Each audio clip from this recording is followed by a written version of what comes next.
दोस्तों, आज हम एक ऐसी खौफनाक और रहस्यमयी घटना का एक्सप्लेनर लेकर आए हैं जो आपको सच में हिलाकर रख देगी। ढाबे की रात और उस पुराने मोड़ की गूंज। ये सिर्फ कोई आम डरावनी कहानी नहीं है यार। ये इंसानी जज्बातों, पछतावे और उस अनदेखी दुनिया का एक ऐसा रूह कपा देने वाला मिक्सचर है ना कि बस। तो चलिए, बिना वक्त गवाए इस खौफनाक सफर में सीधे गोता लगाते हैं। जरा आंखें बंद करके इस नज़ारे को इमेजिन कीजिए। फाल्गुन के महीने की वो हड्डियां जमा देने वाली सर्द हवा चल रही है। एकदम सुनसान डरावना हाईवे और चारों तरफ बस घुप अंधेरा। इसी अंधेरे के बीच एक पुराना सा टेढ़ी छत वाला ढाबा है। बाहर एक पीला सा बल्ब लटक रहा है जो हवा से बुरी तरह हिल रहा है। अंदर बस कुछ ही लोग हैं, इक्का दुक्का ट्रक ड्राइवर और मजदूर जो अपनी चाय की प्यालियों को पकड़े सिकुड़े बैठे हैं। कोई बातचीत नहीं, कोई शोर नहीं, बस एक अजीब सी भारी खामोशी है, मानो किसी बहुत बड़ी अनहोनी का इंतजार हो रहा हो। और इस खामोशी के बीच सबके दिमाग में बस एक ही सवाल घूम रहा था कि आखिर वो बूढ़ा कहानीकार गया तो गया कहाँ। हरीश काका, जो इस ढाबे की जान हुआ करते थे, जो रोज अपनी कहानियों से महफिल सजाते थे, वो अचानक गायब थे। कल रात की उनकी चाय की गिलास बिल्कुल खाली, उनकी कुर्सी पर वैसे ही रखी थी। उनके बिना ढाबे का वो पूरा माहौल ना एकदम अधूरा और बहुत ही मिस्टीरियस लग रहा था। पूरे 3 दिन, सोचिए, पूरे 3 दिन बीत चुके थे और हरीश काका का कोई नामो निशान नहीं था। ना उनकी कोई आहट, ना ही उनकी वो जानी पहचानी खांसने की आवाज। एक जिंदा जागता इंसान अचानक से ऐसे हवा में कैसे गायब हो सकता है? ये बात वहां बैठे हर एक शख्स को अंदर ही अंदर डरा रही थी। और तभी उस सन्नाटे को चीरती हुई एक आवाज आई। ठक ठक ठक, घने अंधेरे से आती हुई एक लाठी की आवाज। ढाबे में बैठे लोगों की तो जैसे सांसें ही अटक गईं। और फिर उस हिलते हुए पीले बल्ब की रोशनी में एक चेहरा उभरा। हरीश काका वापस आ गए थे, ठीक उसी वक्त जब उनके गायब होने की बातें हो रही थीं। उनका यूं अचानक लौटना किसी को भी दहला देने के लिए काफी था। लेकिन जब लोगों ने काका को ध्यान से देखा तो उनके होश उड़ गए। उनका चेहरा एकदम पीला पड़ चुका था। ऐसा लग रहा था जैसे वो कई कई रातों से सोए ही ना हों। भयंकर थकान थी उनके चेहरे पर। लेकिन, और ये बात सच में रोंगटे खड़े कर देने वाली है, उनकी आंखों में एक अजीब सी अमानवीय चमक थी। एक ऐसी चमक जैसे उन्होंने कुछ ऐसा देख लिया हो जो इस दुनिया का है ही नहीं। जब ढाबे वालों ने घबराते हुए पूछा कि काका आप थे कहाँ, तो उनका जवाब बड़ा ही अजीब था। वो बोले, मैं अपने एक बहुत करीबी दोस्त से मिलने गया था, राजपाल। सच बताऊं तो ये नाम सुनते ही ढाबे के अंदर का तापमान जैसे और गिर गया। टेंशन एकदम पीक पर, क्योंकि वहां मौजूद कोई भी इंसान किसी राजपाल को नहीं जानता था। लेकिन काका की आवाज में एक ऐसी अजीब सी गहराई और अपनापन था ना, जैसे वो उस इंसान को सदियों से जानते हों। और इसके बाद उन्होंने जो बताया उसने तो सबकी रूह कपा दी। उन्होंने बताया कि वो राजपाल से पुराने मोड़ पर मिले थे। अब आपको बता दूं, ये पुराना मोड़ हाईवे का वो खौफनाक और मनहूस हिस्सा था जिसके बारे में मशहूर था कि रात के वक्त ये सड़क अपना आकार बदल लेती है और अनजान मुसाफिरों को हमेशा के लिए फंसा लेती है। जब ढाबे के मालिक ने सुना कि काका उस शापित जगह पर थे तो डर के मारे उसके हाथ पैर ही कांपने लगे। लोगों ने पूछा कि अगर दोस्त से ही मिलने गए थे तो लौटने में 3 दिन क्यों लग गए। इस पर काका ने एकदम शांत ठंडे स्वर में कहा, अब रुक जा, बहुत बातें बाकी हैं, जरा दिमाग लगाइए इस बात पर। उस रहस्यमयी दोस्त ने हरीश काका को पूरे 3 दिन तक अंधेरे में अपनी बातों में उलझाए रखा। ऐसा लग रहा था मानो उस पुराने मोड़ पर समय पूरी तरह से रुक गया हो। अब यहां जो हुआ उस पर गौर कीजिएगा। काका के सामने गर्मा गर्म चाय का एक भरा हुआ ग्लास रखा गया। लेकिन अचरज की बात देखिए, उस उबलती चाय की भाप पलक झपकते ही गायब हो गई। चाय एकदम ठंडी। ये कोई मामूली बात नहीं थी यार। ये सीधे सीधे दिखा रहा था कि कोई बहुत ही अलौकिक, कोई बर्फीली शक्ति उस ढाबे के अंदर की दुनिया को अपने कंट्रोल में ले रही थी। और तभी दिल की धड़कनें रोक देने वाली वही आवाज फिर से गूंजी, ठक ठक ठक। लेकिन एक सेकंड, इस बार सबसे डरावनी बात क्या थी पता है?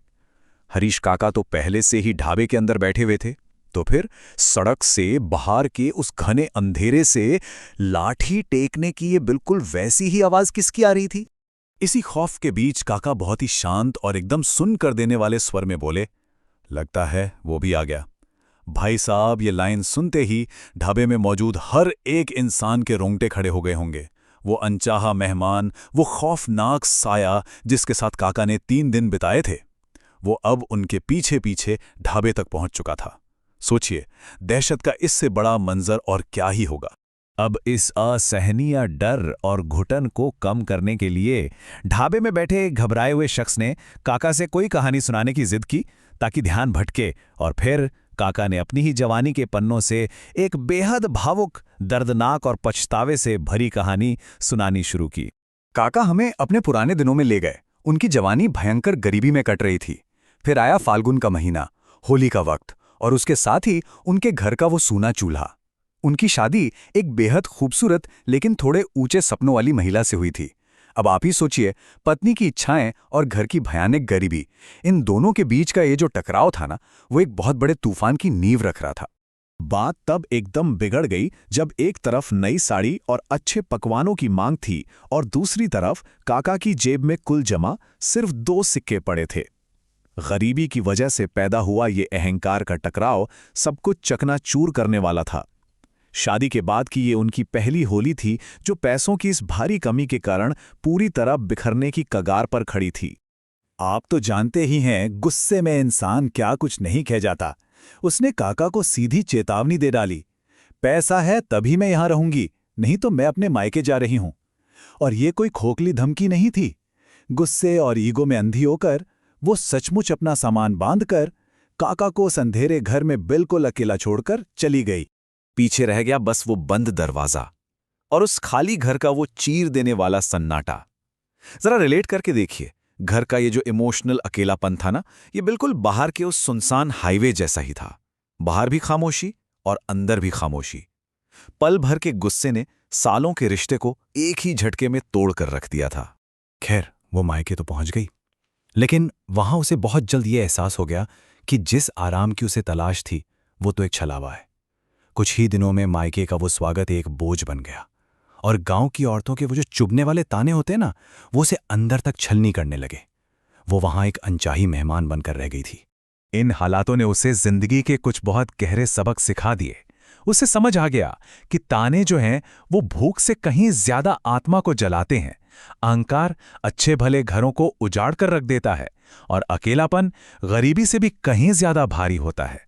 उसे ये बात गहराई से रियलाइज हो गई कि अपने पति के साथ गरीबी में रहना गांव वालों के उन जहरीले तानों को बर्दाश्त करने से लाख गुना बेहतर था। और फिर एक रात सब कुछ बदल गया।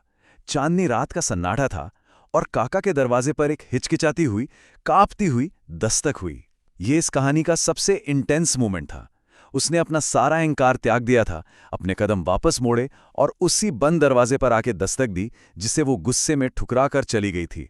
ये इस पूरी कहानी का सबसे खूबसूरत और रुला देने वाला मोड़ है। उसने रोते हुए काका से कहा, मुझसे गलती हो गई, मुझे आपको छोड़कर नहीं जाना चाहिए था। जब दरवाज़ा खुला तो दोनों ने अपने अपनी ईगो को साइड में रख दिया।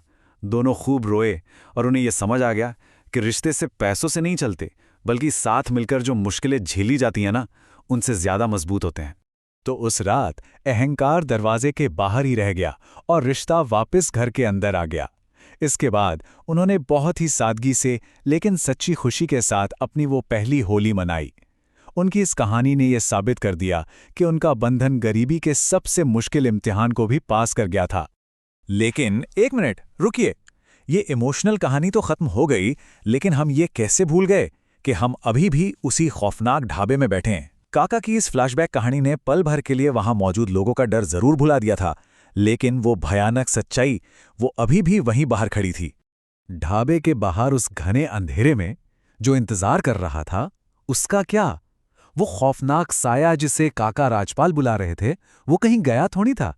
वो अभी भी उसी दरवाजे के ठीक बाहर मौजूद था, अपनी लाठी की उस डरावनी ठक ठक आवाज के साथ। और यहीं पर ये एक्सप्लेनर हमें एक बहुत बड़ा और अजीब सा सवाल देकर जाता है।